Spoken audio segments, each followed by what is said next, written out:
नमस्कार, मी श्रद्धा तुमचं सगळ्यांचं स्वागत करते श्रद्धास चॅनलमध्ये. आज आपण मशरूम मसाल्याची रेसिपी बघूया. चला तर व्हिडिओला सुरुवात करूया.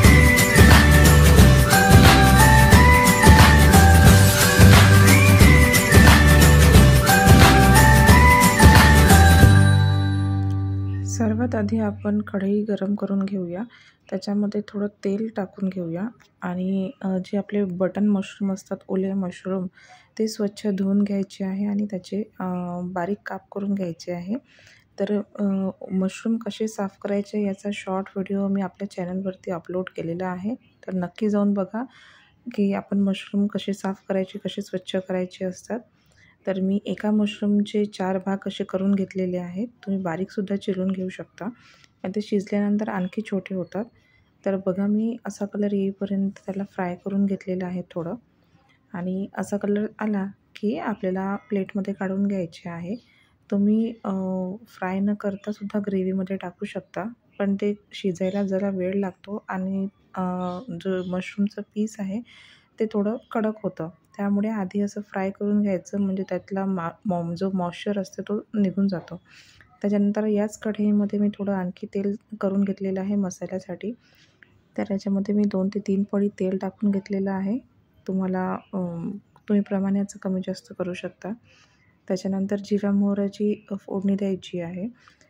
छान तेल कडकडीत गरम झालं की जिरं मोहरी टाकून घ्यायचं आहे. त्याच्यानंतर मी मध्यम आकाराचे 2 कांदे बारीक करून घेतलेले आहेत. तर ते कांदे टाकायचे आहेत आणि छान गोल्डन ब्राऊन कलर येईपर्यंत त्याला भाजून घ्यायचं आहे.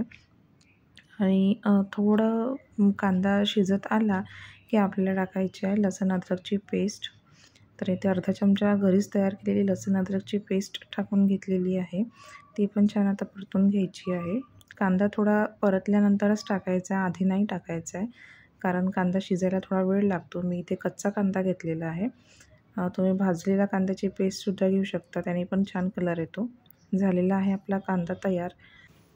आता आपण सुके मसाले टाकून घेऊयात. सुके मसाल्यांमध्ये मी इथे हळद, तिखट, थोडं स्पायसी आहे ते तिखट टाकलेलं आहे आणि थोडा कलर छान येण्यासाठी बेडगी मिरचीचं तिखट टाकलेलं आहे.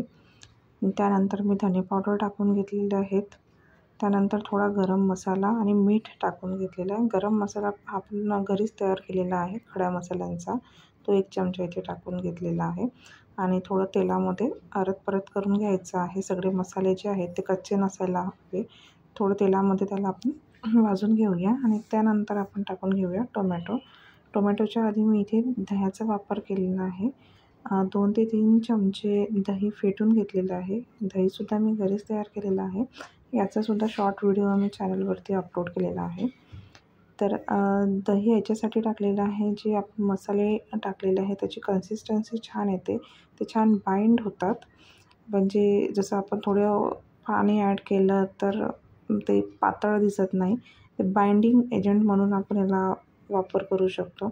त्यासाठी मी इथे दही टाकलेलं आहे आणि चवसुद्धा छान होते.